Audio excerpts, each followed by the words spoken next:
Capítulo 9. La derrota. El profesor Dumbledore mandó que los estudiantes de Gryffindor volvieran al gran comedor, donde se les unieron 10 minutos después los de Ravenclaw, Hufflepuff y Slytherin. Todos parecían confusos. Los demás profesores y yo tenemos que llevar a cabo un rastreo por todo el castillo, explicó el profesor Dumbledore, mientras McGonagall y Flitwick cerraban todas las puertas del gran comedor. Me temo que, por su propia seguridad, tendrán que pasar aquí la noche. Quiero que los prefectos monten guardia en las puertas del gran comedor y dejo de encargados a los 2 delegados. Comuníquenme cualquier novedad, añadió dirigiéndose a Percy, que se sentía inmensamente orgulloso. Avísenme por medio de algún fantasma. El profesor Dumbledore se detuvo antes de salir del gran comedor y añadió. Bueno, necesitarán... Con un movimiento de la varita envió volando las largas mesas hacia las paredes del gran comedor. Con otro movimiento el suelo quedó cubierto con cientos de mullidos sacos de dormir rojos. Felices sueños, dijo el profesor Dumbledore cerrando la puerta. El gran comedor empezó a bullir de excitación. Los de Gryffindor contaban al resto del colegio lo que acababa de suceder. ¡Todos a los sacos!, gritó Percy. Ahora mismo se acabó la charla. Apagaré las luces dentro de 10 minutos. ¡Vamos!, dijo Ron a Hermione y a Harry. Cogieron 3 sacos de dormir y se los llevaron a un rincón. ¿Creen que Black sigue en el castillo?, susurró Hermione con precaución. Evidentemente Dumbledore piensa que es posible, dijo Ron. Es una suerte que haya elegido esta noche, ¿se dan cuenta?, dijo Hermione mientras se metían vestidos en los sacos de dormir y se apoyaban en el codo para hablar. La única noche en que no estábamos en la torre. Supongo que con la huida no sabrá en qué día vive, dijo Ron. No se ha dado cuenta de que es Halloween, de lo contrario, había entrado aquí a saco. Hermione se estremeció. A su alrededor, todos se hacían la misma pregunta. ¿Cómo ha podido entrar? A lo mejor sabe cómo aparecerse, dijo un alumno de Ravenclaw que estaba cerca de ellos. ¿Cómo salir de la nada? A lo mejor se ha disfrazado, dijo uno de Hufflepuff de 5º curso. Podría haber entrado volando, sugirió Dean Thomas. Hay que ver, ¿es que soy la única persona que ha leído la historia de Hogwarts?, preguntó Hermione a Harry y a Ron perdiendo la paciencia. Casi seguro, dijo Ron. ¿Por qué lo dices? Porque el castillo no está protegido solo por muros, indicó Hermione, sino también por todo tipo de encantamientos para evitar que nadie entre furtivamente. No es tan fácil aparecerse aquí, y quisiera ver el disfraz capaz de engañar a los dementores. Vigilan cada una de las entradas a los terrenos del colegio. Si hubiera entrado volando, también lo habrían visto, y en cuanto a los pasadizos secretos, Filch los conoce todos y estarán vigilados. ¡Voy a apagar las luces ya!, gritó Percy. Quiero que todo el mundo esté metido en el saco y callado. Todas las velas se apagaron a la vez. La única luz venía de los fantasmas de color plata que se movían por todas partes, hablando con gravedad con los prefectos, y del techo encantado, tan cuajado de estrellas como el mismo cielo exterior. Entre aquello y el cuchicheo ininterrumpido de sus compañeros, Harry se sintió como durmiendo a la intemperie, arrullado por la brisa. Cada hora aparecía por el salón un profesor para comprobar que todo se hallaba en orden. Hacia las 3 de la mañana, cuando por fin se habían quedado dormidos muchos alumnos, entró el profesor Dumbledore. Harry vio que iba buscando a Percy, que rondaba por entre los sacos de dormir, amonestando a los que hablaban. Percy estaba a corta distancia de Harry, Ron y Hermione, que fingieron estar dormidos cuando se acercaron los pasos de Dumbledore. ¿Han encontrado algún rastro de él, profesor?, le preguntó Percy en un susurro. No, por aquí todo bien. Todo bajo control, señor. Bien.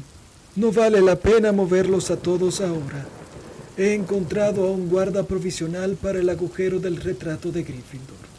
Mañana podrás llevarlos a todos. ¿Y la señora gorda, señor?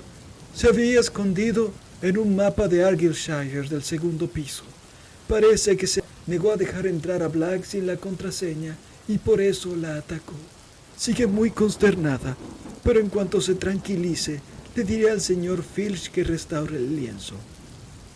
Harry oyó crujir la puerta del salón cuando volvió a abrirse, y más pasos. Señor director. Era Snape. Harry se quedó completamente inmóvil, aguzando el oído. Hemos registrado todo el primer piso. No estaba allí. Y Filch ha examinado las mazmorras.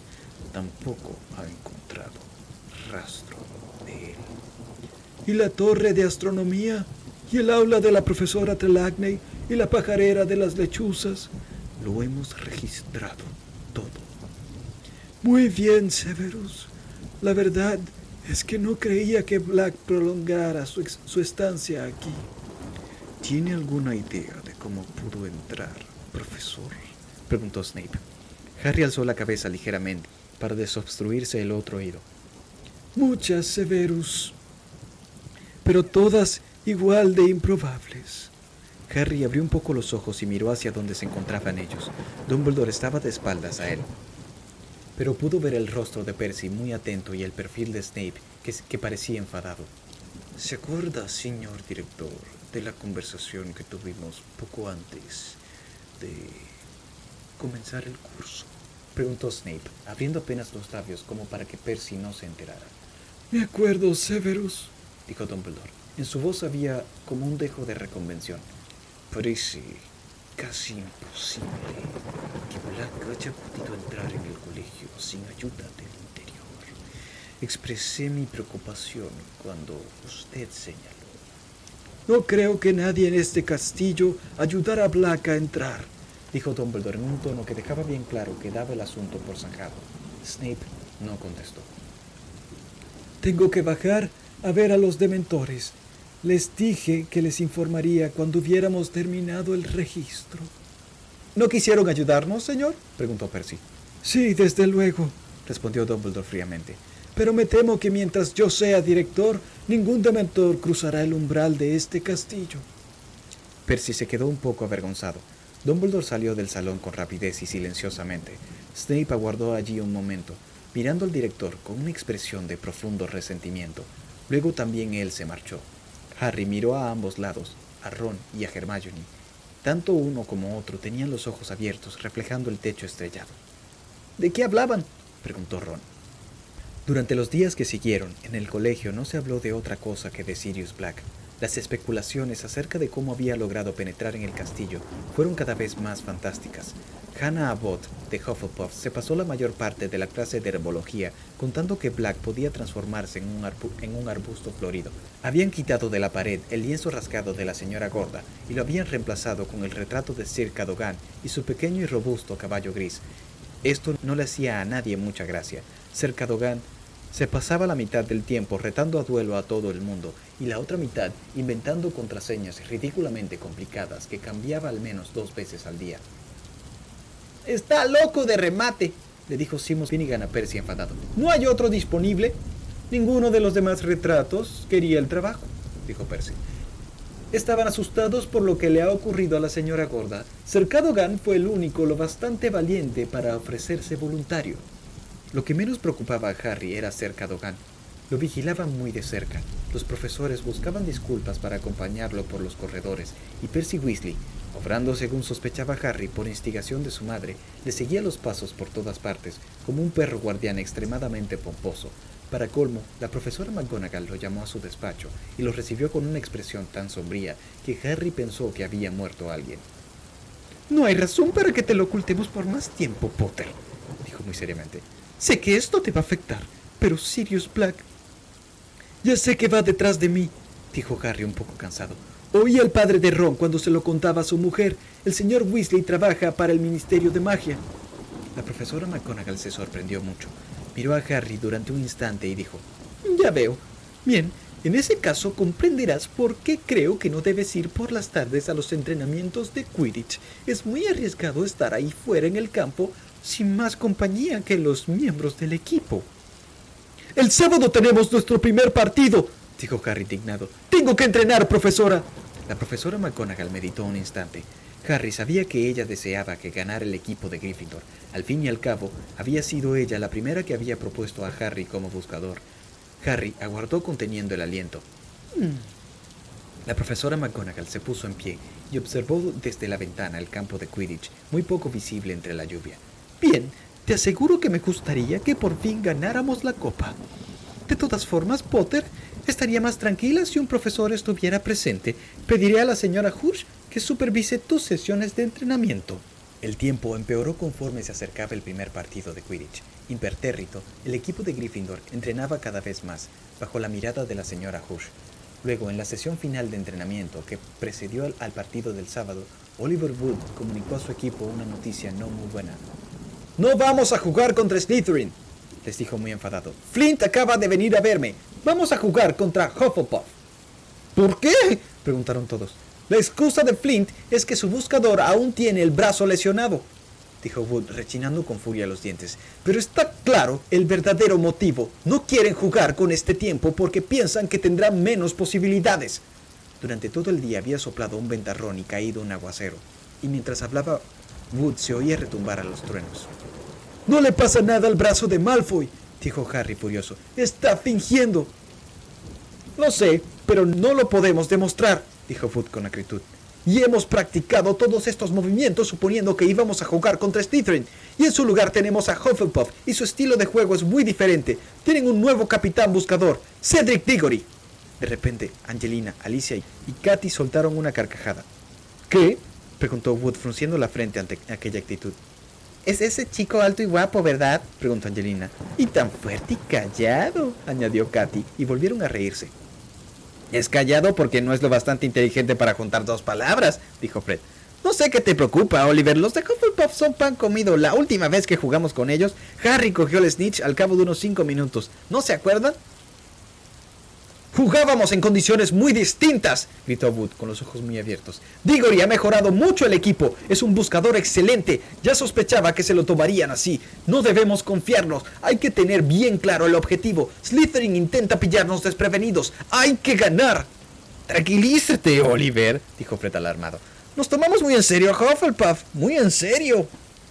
El día anterior al partido, el viento se convirtió en un huracán y la lluvia cayó con más fuerza que nunca. Estaba tan oscuro dentro de los corredores y las aulas que se encendieron más antorchas y faroles. El equipo de Slytherin se daba aires, especialmente Malfoy. Ah, si mi brazo estuviera mejor.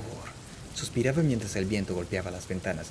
Harry no tenía sitio en la cabeza para preocuparse por otra cosa que el partido del día siguiente. Entre clase y clase, Oliver Wood se le acercaba a toda prisa para darle consejos. La tercera vez que sucedió, Wood habló tanto que Harry se dio cuenta de pronto de que llegaba 10 minutos tarde a la clase de defensa contra las artes oscuras, y echó a correr mientras Wood le gritaba: Diggory tiene un regate muy rápido, Harry. Tendrás que hacerle una vaselina. Harry frenó al llegar a la puerta del aula de defensa contra las artes oscuras, la abrió y entró apresuradamente. Lamento llegar tarde, profesor Lupin. Pero no era Lupin quien lo miraba desde la mesa del profesor, era Snape. La clase ha comenzado hace 10 minutos, Potter. Así que creo que descontaremos a Gryffindor 10 puntos. Siéntate. Pero Harry no se movió. ¿Dónde está el profesor Lupin?, preguntó. No se encuentra bien para dar clase hoy, dijo Snape con una sonrisa contrahecha. Creo que te he dicho que te sientes. Pero Harry permaneció donde estaba. ¿Qué le ocurre? A Snape le brillaron sus ojos negros. Nada que ponga en peligro su vida, dijo como si deseara lo contrario. 5 puntos menos para Gryffindor. Y si te tengo que volver a decir que te sientes, serán 50. Harry se fue despacio hacia su sitio y se sentó. Snape miró a la clase. Como decía antes de que nos interrumpiera, Potter, el profesor Lupin no ha dejado ninguna información acerca de los temas que han estudiado hasta ahora. Hemos estudiado los Boggars, los gorros rojos, los capas y los Grindylows, informó Hermione rápidamente. y estábamos a punto de comenzar. ¡Cállate!, dijo Snape fríamente. No te he preguntado. Solo comentaba la falta de organización del profesor Lupin. Es el mejor profesor de defensa contra las artes oscuras que hemos tenido, dijo Dean Thomas con atrevimiento, y la clase expresó su conformidad con murmullos. Snape puso el gesto más amenazador que le habían visto. Son fáciles de complacer. Lupin apenas les exige esfuerzo.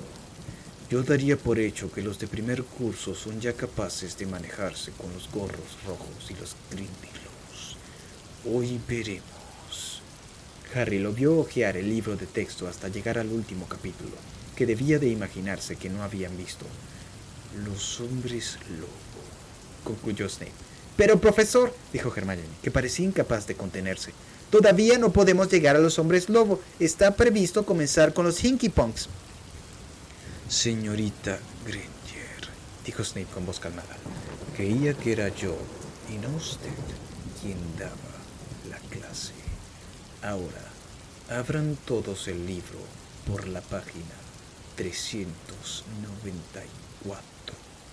Miró a la clase. Todos. Ya. Con miradas de soslayo y un murmullo de descontento, abrieron los libros. ¿Quién de ustedes puede decirme cómo podemos distinguir entre el hombre lobo y el lobo auténtico? Todos se quedaron en completo silencio, todos excepto Hermione, cuya mano, como de costumbre, estaba levantada. ¿Nadie?, preguntó Snape sin prestar atención a Hermione. La sonrisa contrahecha había vuelto a su rostro. Es que el profesor Lupin no les ha enseñado ni siquiera la distinción básica entre... Ya se lo hemos dicho, dijo de repente Parvati. No hemos llegado a los hombres lobo, estamos todavía por... ¡Silencio!, gruñó Snape. Bueno. Nunca creí que encontraría una clase de tercero que ni siquiera fuera capaz de reconocer a un hombre lobo. Me encargaré de informar al profesor Dumbledore de lo atrasados que están todos. Por favor, profesor, dijo Hermione, que seguía con la mano levantada. El hombre lobo difiere del verdadero lobo en varios detalles. El hocico del hombre lobo... Es la segunda vez que habla sin que le corresponda, señorita Granger, dijo Snape con frialdad. 5 puntos menos para Gryffindor, por ser una sabelotodo insufrible. Hermione se puso muy colorada, bajó la mano y miró al suelo con los ojos llenos de lágrimas. Un indicio de hasta qué punto odiaban todos a Snape era que lo estaban fulminando con la mirada. Todos en alguna ocasión habían llamado sabelotodo a Hermione, y Ron, que lo hacía por lo menos 2 veces a la semana, dijo en voz alta: «Usted nos ha hecho una pregunta y ella la ha respondido. ¿Por qué pregunta si no quiere que se la responda?» Sus compañeros comprendieron al instante que había ido demasiado lejos. «Te quedarás castigado, Weasley», dijo Snape con voz suave y acercando el rostro al de Ron. «Y si vuelvo a oírte criticar mi manera de dar clases, te arrepentirás». Nadie se movió durante el resto de la clase. Siguió cada uno en su sitio, tomando notas sobre los hombres lobo del libro de texto, mientras Snape rondaba entre las filas de pupitres, examinando el trabajo que habían estado haciendo con el profesor Lupin. «Muy pobremente explicado. Esto es incorrecto. El Kappa se encuentra sobre todo en Mongolia. El profesor Lupin te puso un 8. Yo no te habría puesto más de un 3. Cuando el timbre sonó por fin, Snape los retuvo. Escribirán una redacción de 2 pergaminos sobre las maneras de reconocer y matar a un hombre lobo para el lunes por la mañana. Ya es hora de que alguien meta en cintura a esta clase. Weasley, quédate. Tenemos que hablar sobre tu castigo». Harry y Hermione abandonaron el aula con los demás alumnos, que esperaron a encontrarse fuera del alcance de los oídos de Snape para estallar en críticas contra él. Snape nunca ha actuado así con ninguno de los otros profesores de defensa contra las artes oscuras, aunque quisiera el puesto, comentó Harry a Hermione. ¿Por qué le tiene ojeriza a Lupin? ¿Será por lo del Bogart? No sé, dijo Hermione pensativamente, pero espero que el profesor Lupin se recupere pronto. Ron los alcanzó 5 minutos más tarde, muy enfadado. ¿Saben lo que se...? Llamó Snape, algo que escandalizó a Hermione. ¿Me ha mandado? Tengo que lavar los orinales de la enfermería. ¡Sin magia!, dijo con la respiración alterada. Tenía los puños fuertemente cerrados. ¿Por qué no podía haberse ocultado Black en el despacho de Snape, Podía haber acabado con él. Al día siguiente, Harry se despertó muy temprano, tan temprano que todavía estaba oscuro. Por un instante creyó que lo había despertado el ruido del viento. Luego sintió una brisa fría en la nuca y se incorporó en la cama. Pips flotaba a su lado, soplándole en la oreja. ¿Por qué has hecho eso?, le preguntó Harry enfadado. Pips hinchó los carrillos, sopló muy fuerte y salió del dormitorio hacia atrás a toda prisa, riéndose. Harry tanteó en busca de su despertador y lo miró. Eran las 4:30. Echando pestes de Pips, se dio la vuelta y procuró volver a dormirse, pero una vez despierto fue difícil olvidar el ruido de los truenos que retumbaban por encima de su cabeza, los embates del viento contra los muros del castillo y el lejano crujir de los árboles en el bosque prohibido. Unas horas después se hallaría allí fuera en el campo de Quidditch, batallando en medio del temporal. Finalmente renunció a su propósito de volver a dormirse, se levantó, se vistió, cogió su Nimbus 2000 y salió silenciosamente del dormitorio. Cuando Harry abrió la puerta, Algo le rozó la pierna. Se agachó con el tiempo justo de coger a Crookshanks por el extremo de la cola peluda y sacarlo a rastras. ¿Sabes? Creo que Ron tiene razón sobre ti, le dijo Harry receloso. Hay muchos ratones por aquí. Ve a cazarlos. Vamos, añadió echando a Crookshanks con el pie para que bajara por la escalera de caracol. Deja en paz a Scabbers. El ruido de la tormenta era más fuerte en la sala común. Harry tenía demasiada experiencia para creer que se cancelaría el partido. Los partidos de Quidditch no se cancelaban por nimiedades como una tormenta. Sin embargo, empezaba a preocuparse. Wood le había indicado quién era Cedric Diggory en el corredor. Diggory estaba en quinto y era mucho mayor que Harry. Los buscadores solían ser ligeros y veloces, pero el peso de Diggory sería una ventaja con aquel tiempo, porque tendría muchas menos posibilidades de que el viento le desviara el rumbo. Harry pasó ante la chimenea las horas que quedaban hasta el amanecer. De vez en cuando se levantaba para evitar que Crookshanks volviera a escabullirse por la escalera que llevaba al dormitorio de los chicos. Al cabo de un tiempo le pareció a Harry que ya era la hora del desayuno, y se dirigió él solo hacia el retrato.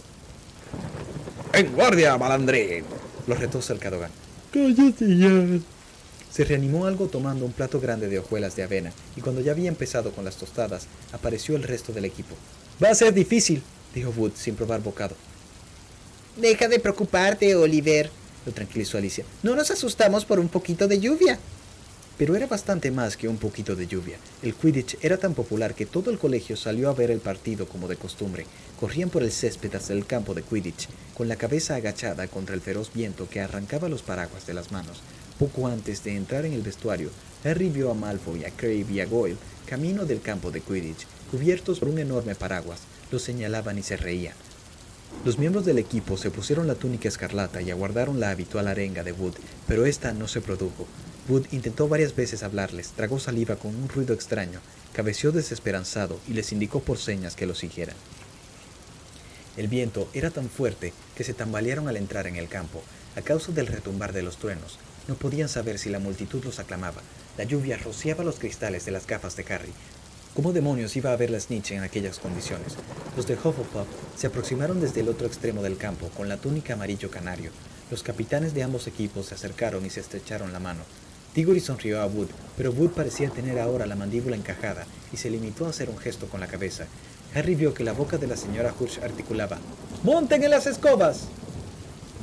Harry sacó del barro el pie derecho y pasó la pierna por encima de la Nimbus 2000.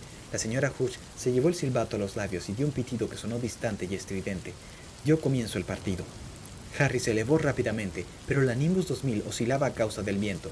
La sostuvo tan firmemente como pudo y dio media vuelta de cara a la lluvia, con los ojos entornados.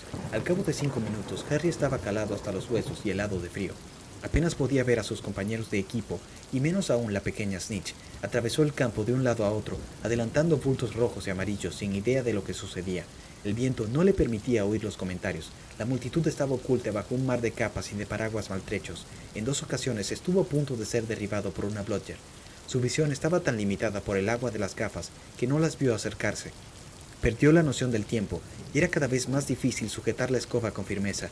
El cielo se oscureció, como si hubiera llegado la noche en plena mañana. 2 veces estuvo a punto de chocar contra otro jugador, que no sabía si era de su equipo o del oponente. Todos estaban ahora tan calados y la lluvia era tan densa que apenas podía distinguirlos. Con el primer relámpago llegó el pitido del silbato de la señora Hurst.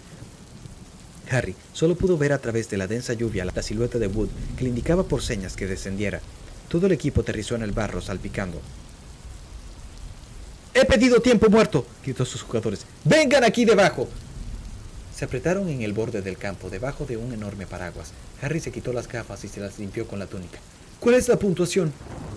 50 puntos a nuestro favor, pero si no atrapamos la Snitch, seguiremos jugando hasta la noche.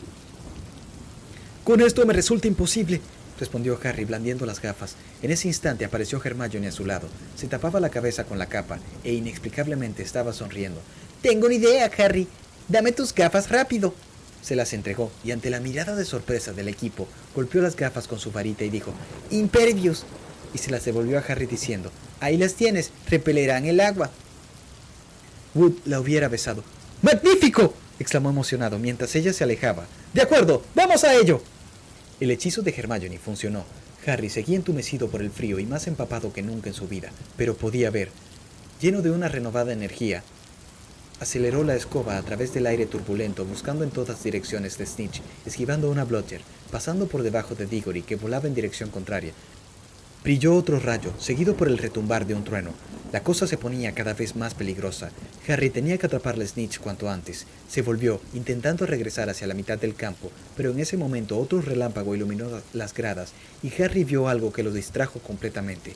La silueta de un enorme y lanudo perro negro, claramente perfilada contra el cielo, inmóvil en la parte superior y más vacía de las gradas.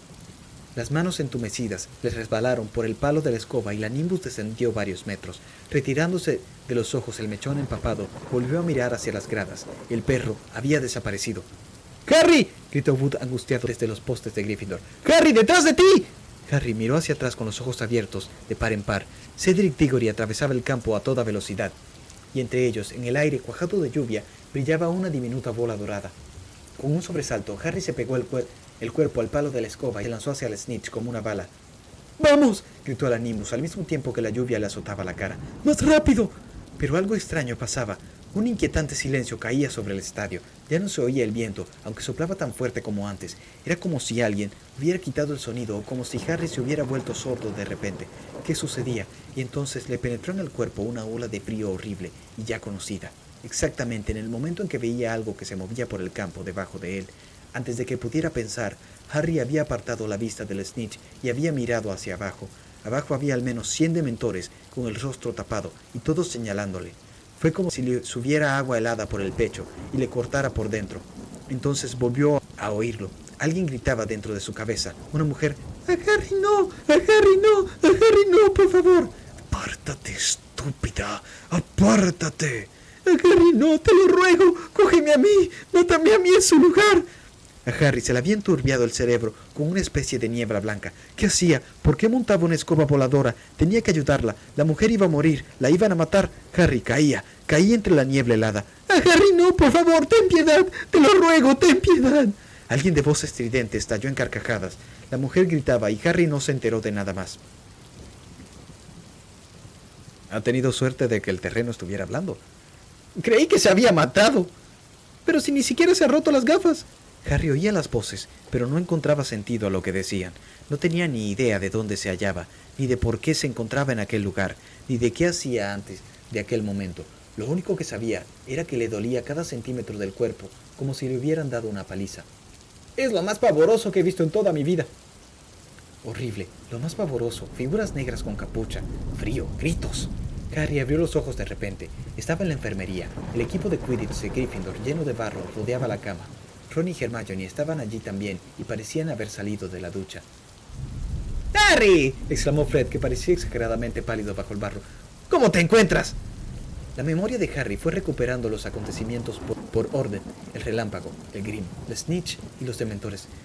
¿Qué sucedió?, dijo incorporándose en la cama tan de repente que los demás ahogaron un grito. «Te caíste», explicó Fred. «Debieron de ser, ¿cuántos? ¿20 metros? Creímos que te habías matado», dijo Alicia temblando. Hermione dio un gritito. Tenía los ojos rojos. «Pero el partido», preguntó Harry, «¿cómo acabó? ¿Se repetirá?» Nadie respondió. La horrible verdad cayó sobre Harry como una losa. «No habremos perdido». «Diggory atrapó al Snitch», respondió George. «Poco después de que te cayeras, no se dio cuenta de lo que pasaba. Cuando miró hacia atrás y te vio en el suelo, quiso que se anulara. Quería que se repitiera el partido, pero ganaron limpiamente. Incluso Wood lo ha admitido». «¿Dónde está Wood?», preguntó Harry de repente, notando que no estaba allí.